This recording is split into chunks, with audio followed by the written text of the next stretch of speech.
Okay. Good morning, everyone. Welcome to Wellspring. Out here in person and all of you in Zoom land. My name is Terry Conator, and I'm part of your service today for Sunday, June the 6th. So first of all, we have a few announcements. As you may know, Early Birds meets Sunday mornings at 9:30 via Zoom still. The link is in your weekly email and also on our website. They would love to have you join in. We are fully open now, and we encourage you to join us in person and come see the smiling faces and get a hug. We miss you all. Should I keep going?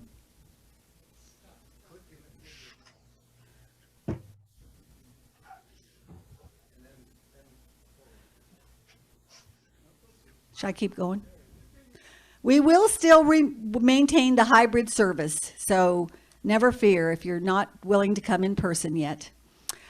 There is a list of 17 volunteer opportunities in the social hall on the tables, and also you get that in your weekly email. Please review them and consider how you might help Wellspring continue to function. You know, Wellspring is me and all of you, so we really need your help to continue to function. There's a lot that goes on behind the scenes, and we would love to have you come help, and we would appreciate any and all help. And you don't have to do it for a lifetime. You can just do it for a few months or whatever. If you want to form a team and have a couple, 3 folks doing it, that works too. So please let us know. Contact Judy in the office. Thank you. We welcome today Barry Shaw to our Sunday service team, and we're grateful for his talent, which he has consented to share with us. Thank you, Barry. The Board of Trustees will meet this Wednesday, June the 9th at 6:30 p.m. in the Burlbaw Social Hall in person. All members of the congregation are invited to join to have your input, and we welcome that. So you all are important, and we value your opinions and your input.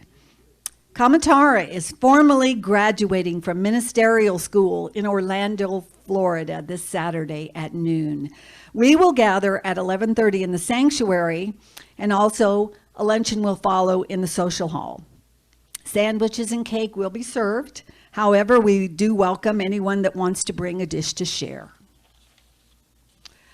Our upcoming speakers for June, next Sunday, June the 13th, will be Peggy Shin. On the 20th will be our Edward Burlbaw. And on the 27th will be Randy Granger.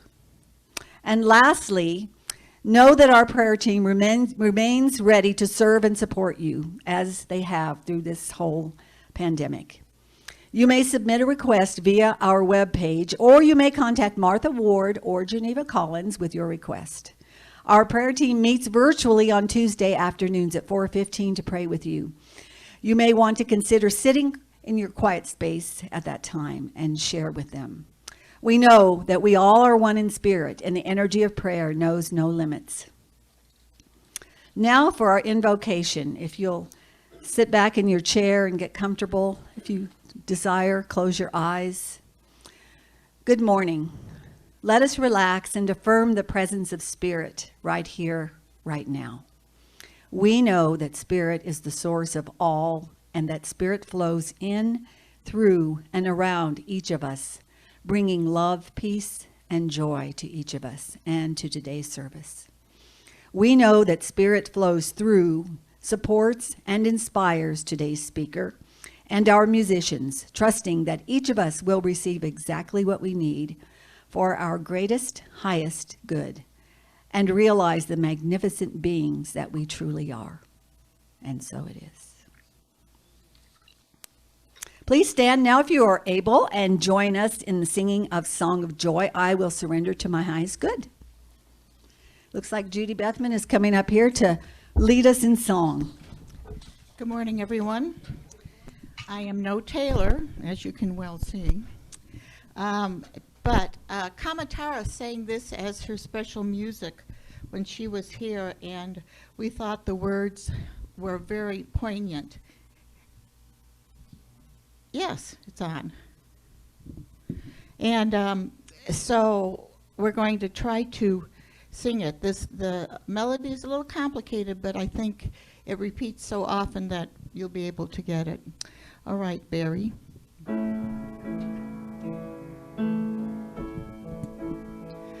I will surrender to my greatest, highest good. I will release any fear that blocks my way. For every step I take is taken in pure faith. And I am stronger every moment, every day. My mind is willing and my heart is open wide. I trust my instincts and let Spirit be my guide. I vow to live a life that's real and true and free as I continue walking in this mystery. I will surrender to my greatest, highest good. I will release any fear that blocks my way. For every step I take is taken in pure faith, and I am grateful every moment, every day. I will drive your faith. For every step I take, and now I know that what I thought was safe and sound, only habit and regret that held me down. I will surrender to my greatest, highest good.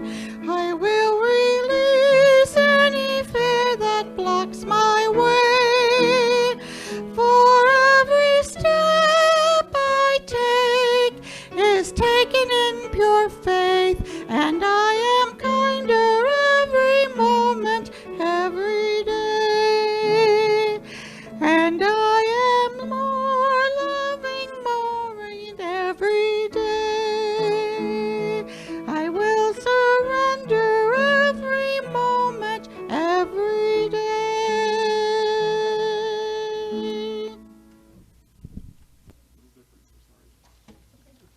Thank you, Barry and Judy. Please be seated now and let us together read our vision, mission, and affirmation. Our vision: to elevate spiritual consciousness in our world. Our mission: to support individual spiritual quests through celebration, study, counsel, loving fellowship, and service. And our affirmation: I know that peace exists at the center.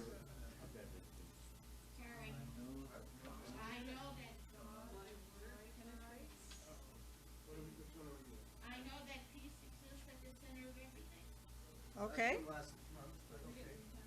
I know that peace exists at the center of everything. I know that God is right where I am, and Spirit responds to me. I commune with the divine presence regularly. I open my heart and mind to the divine guidance that is always present.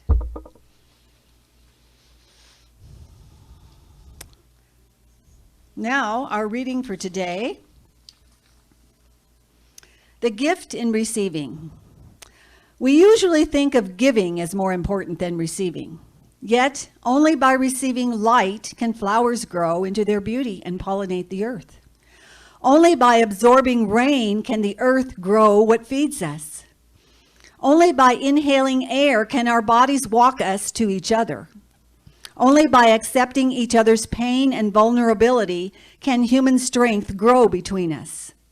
Receiving involves absorbing, inhaling, and accepting the life that flows through us, between us, and around us.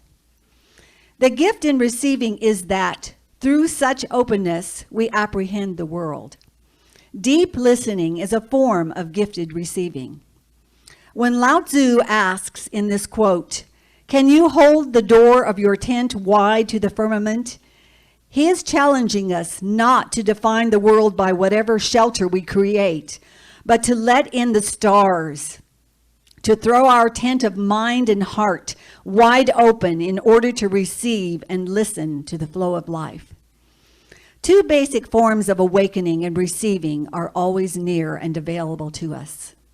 The mystery of revelation is the awakening through which our habits and frames are expanded by moments of wonder, awe, beauty, and love.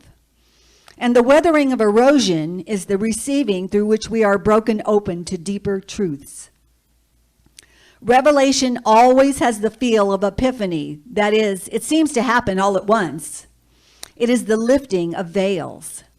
One moment we are blind, the next we see. One moment we are numb, and the next incredibly sensitive. I didn't say that this is from the book 7,000 Ways to Listen by Mark Nepo. And now, yes?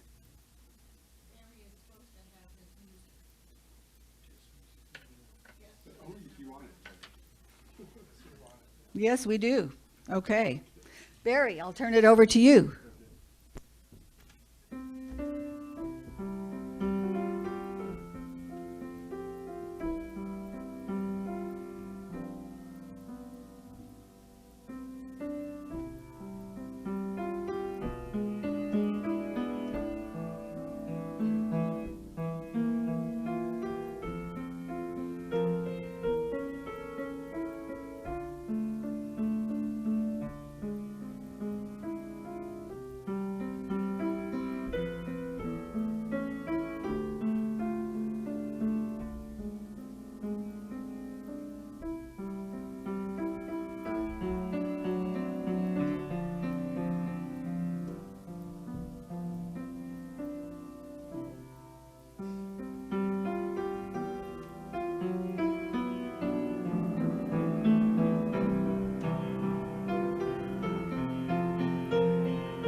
Thank you, Barry, so much.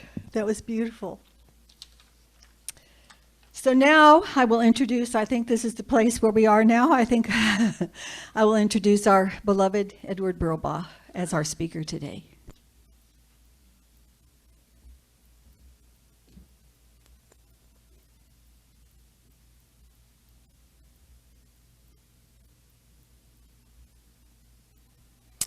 Thank you.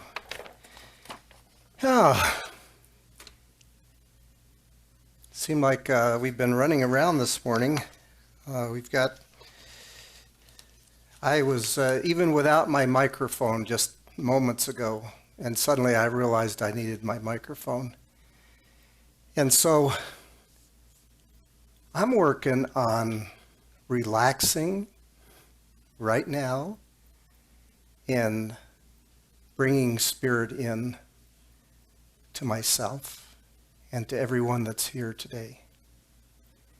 And so I'm making an opening in my heart for that to happen. Today's topic is, are you open to receive? And if you recall, we have that little memory aid we use, are you ready to receive, as our affirmative prayer memory aid. But this is, are you open to receive? And I came up with this topic as I usually do.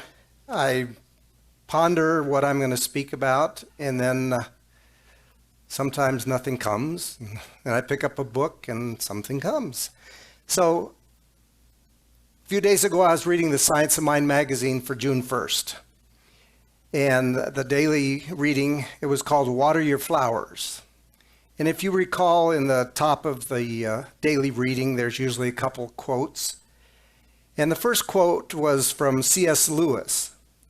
And he says, after all, you must have the capacity to receive, or even omnipotence can't give.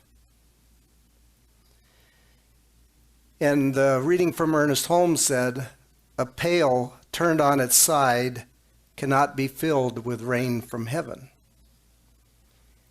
So the reading starts out with a post by Ariel Lopez, and it said, someone congratulated me recently, and I started to deflect after I said thank you.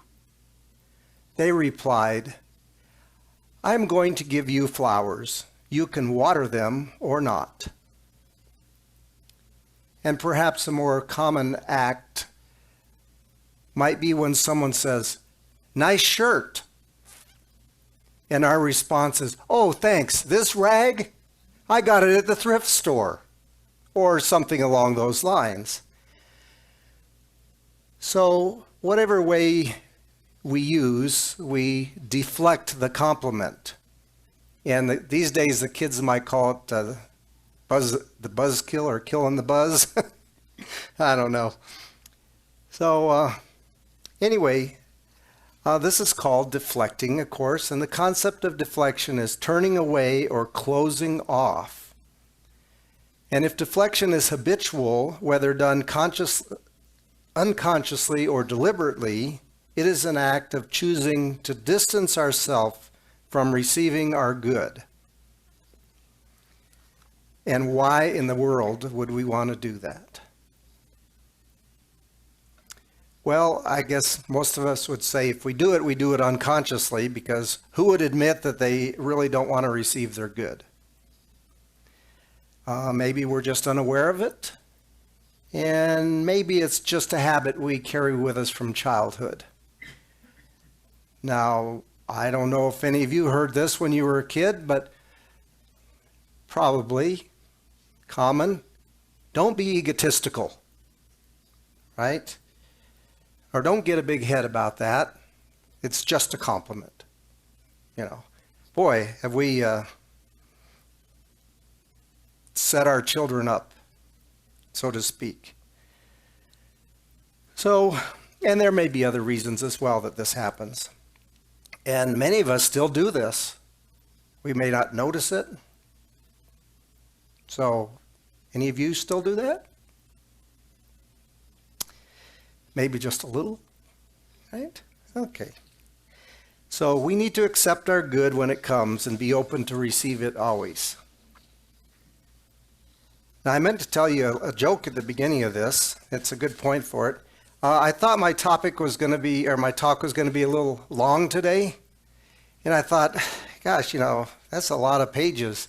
So I printed it out on legal size, so it's fewer pages.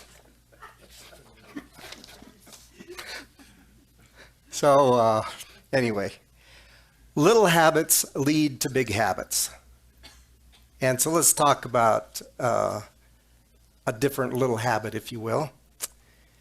So I know this has happened to probably everybody. You're in a parking lot or you're at a gas station or something and you see a penny on the ground.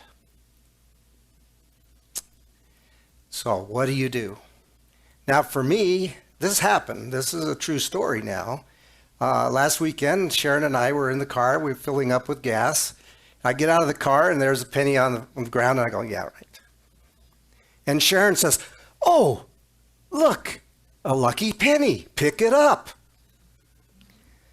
So what had been going through my mind was, you know, it's only a penny. What can you buy with a penny? It's on the ground. It's dirty. I'd have to bend over, blah, blah, blah, blah, blah, right? And Sharon's there. It's a lucky penny. So perhaps the internal dialogue might have been a little better for something like this. Oh my gosh, there's a penny. Money is falling from heaven. I am so blessed. Thank you for the abundance. Spirit is taking care of me. This I know. Which of these two examples is activating the power of abundance or indicates that we are open to receive abundance? Yes, I see the audience participation is right on top today. So let's not leave it with this. Let's fast forward a couple days. I'm getting out of my car in a different parking lot and I saw a penny on the ground. And I thought, oh, a lucky penny. I'll pick it up when I come out of the store. Well, I forgot to pick it up when I came out. So anyway, and later the same day, Sharon was out taking a walk. And in the street, she found 30 cents. Okay? Now, which one of us was seeing the fruit of our own thinking right then and right there? So there's another little habit that could lead to much greater things that we might do without thinking. Common greeting. How are you?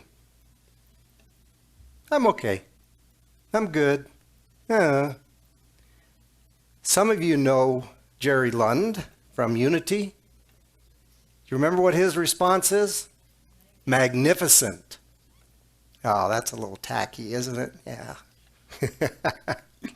So here's a story. We had lunch at Village Inn the other day. So I was inside washing my hands, in the men's room, I should say, washing my hands, and this young fellow comes in. Now he had tattoos and a shaved head. No judgment here, but I'm thinking, a gangbanger, right? So I said, hey, how are you? And his reply was something like this: wonderful and getting better. You want to break somebody's preconceptions? Right. So why not make your own saying? Are you brave enough to say when somebody asks you, I'm blessed and abundant? Can you claim something like that? It doesn't have to be exactly that.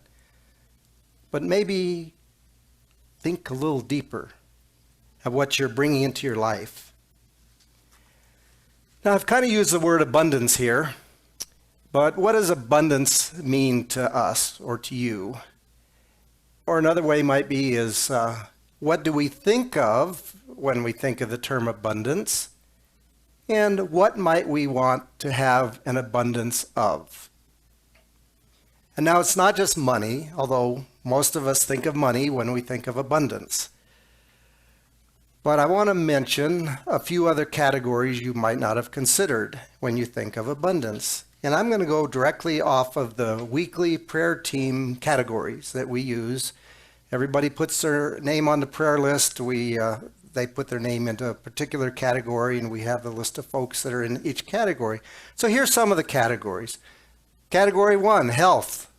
That's a biggie. We have a category for relationships.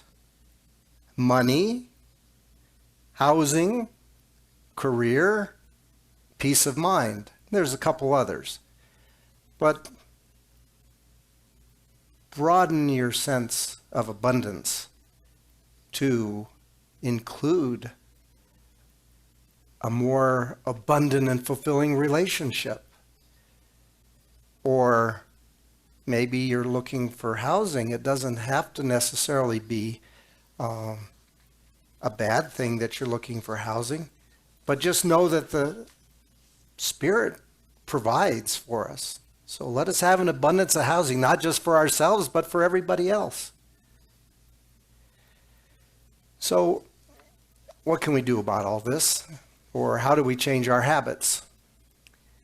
And you might say, start with the big picture.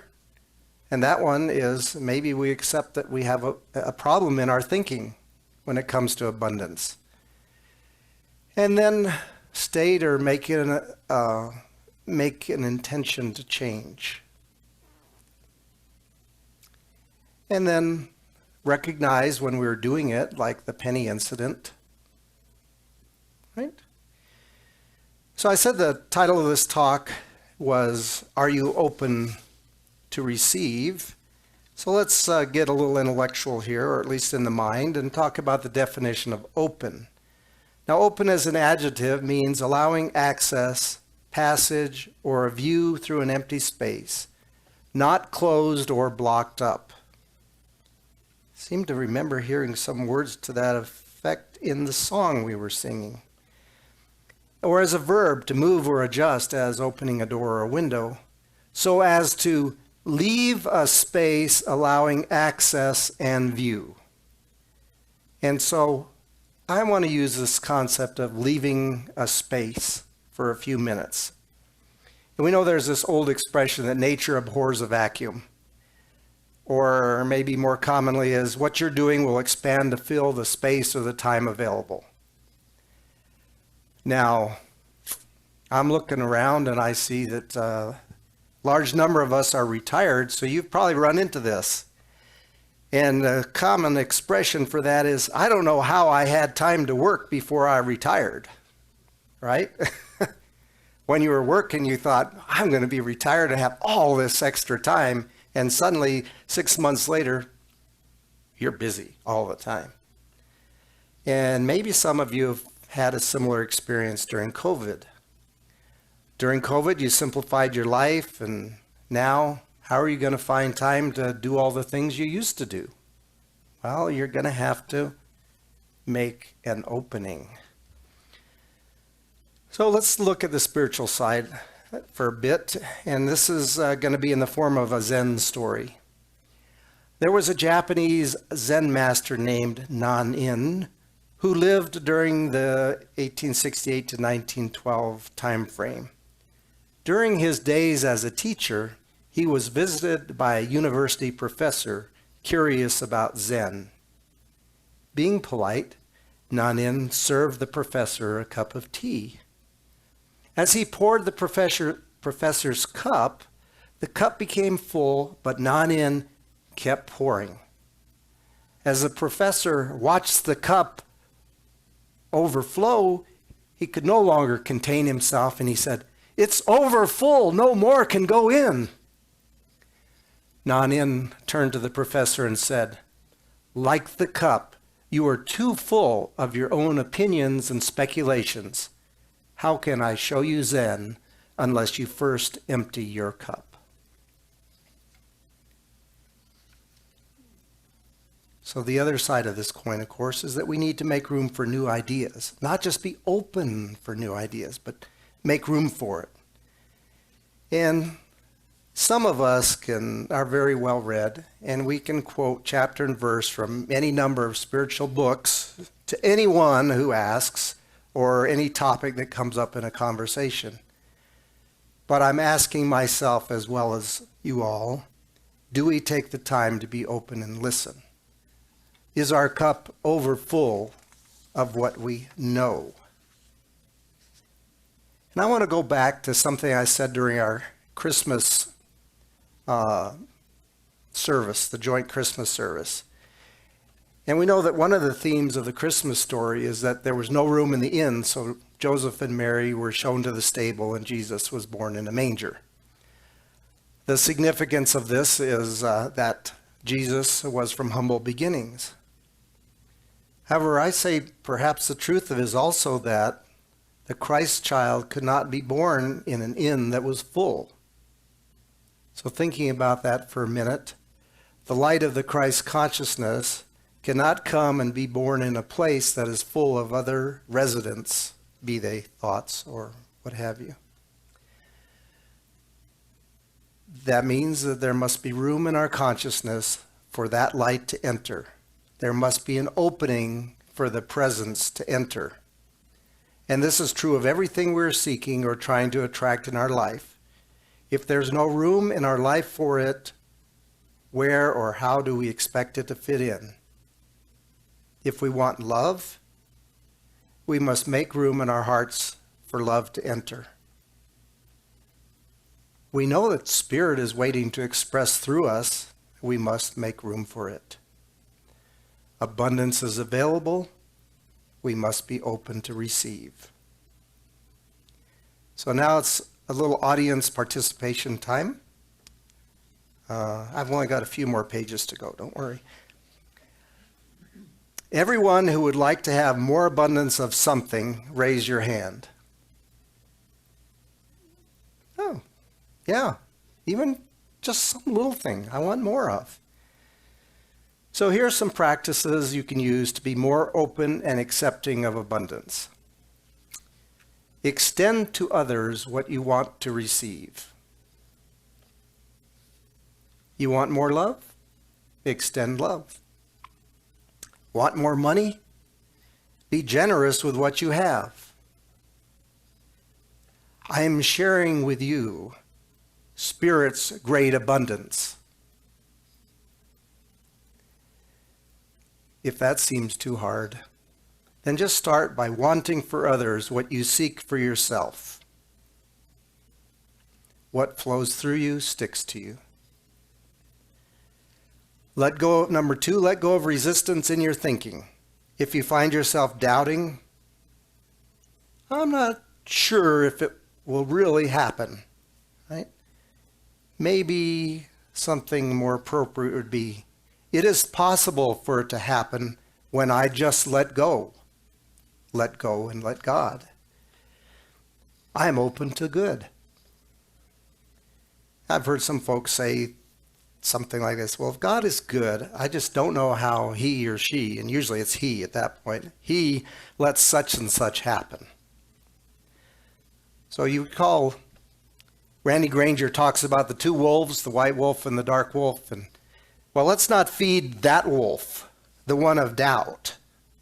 Spend as much time affirming the positive as you do asserting the negative or the limitations that we see. Let go of the negative thinking and make room for the positive. There's an expression I heard years ago, and I just love it. It says, the result of arguing for your limitations is that you get to keep them. Maybe it's better to say something like this when you're faced with, how could God let this happen? I may not see the good in this situation yet, but I trust, I know and accept that there is good in there somewhere. Spirit or the universe is using this to elevate the collective consciousness. We know that there's nothing wasted in Spirit. And number 3, imagine that you're already walking in the abundance of whatever type you are seeking. How does it feel? How might it taste? How does it smell? Bask in it. Number 4, gratitude. Walk in gratitude always. Try gratitude as a daily practice. We know this philosophy says that the law gives us more of what we appreciate. And lastly, it might help to meditate. The whole thought of meditation is to be still and listen. Be open to new thoughts. And so it is. So let's have a prayer.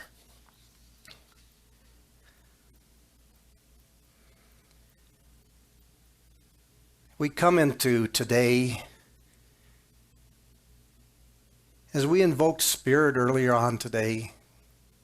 We accept and we know that Spirit, God, the oneness, the universe plus, whatever we choose to call it, is all there is. In the beginning, God and nothing else. Everything has come from that. And so, as this group of folks here in person and on Zoom has sat with one another, listened to what is said with their ears, and opened their hearts, because that's who they are. They have accepted and realized and touched that Spirit, that great goodness that they are as well. They are a piece and a part of God, of Spirit, of the oneness. As we sat here and felt this energy, this thought, this knowing has spread. Little threads from one to the other, little threads going out through this physical 3 dimensions to everyone else on Zoom, and also to other dimensions, to those who have gone before, those who are yet to come to this planet, to our teachers, our angels. All of this is connected with this web of golden threads, feeding one another, supporting one another, lifting each other, lifting the greater community of Las Cruces, lifting the country, this beautiful country we live in, and lifting the world. As we see this golden light spreading out to the rest of the world and encompassing this globe, we know that peace is breaking out, that one more place today, peace is ascending or descending onto this planet.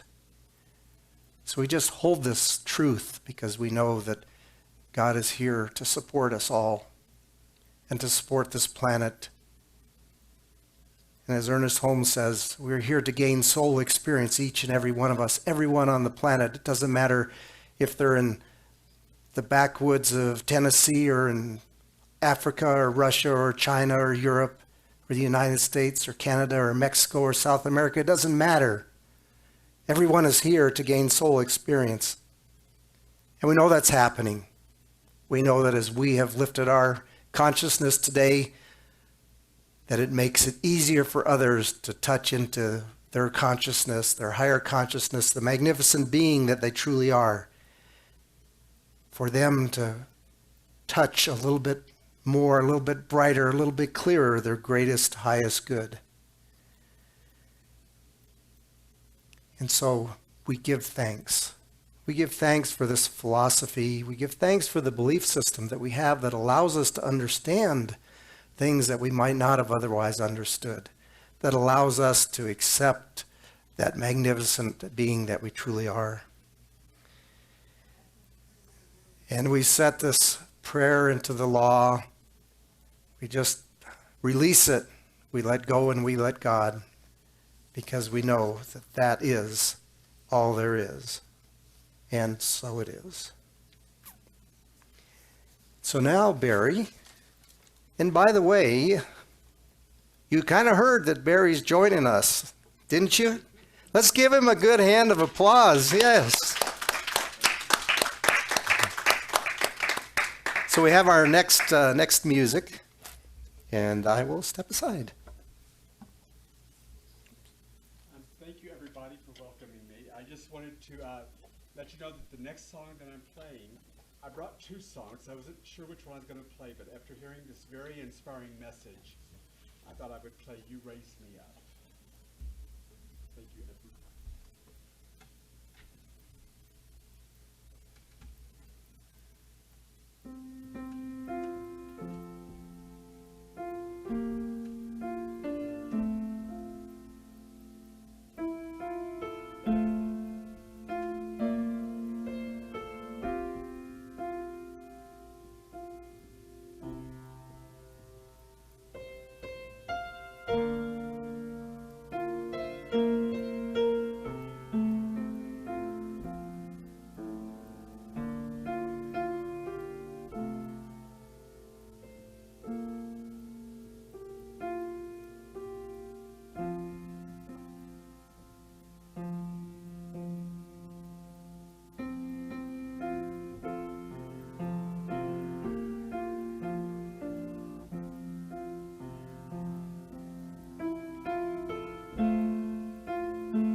Thank you again, Barry. That's one of my favorite songs, too. Okay.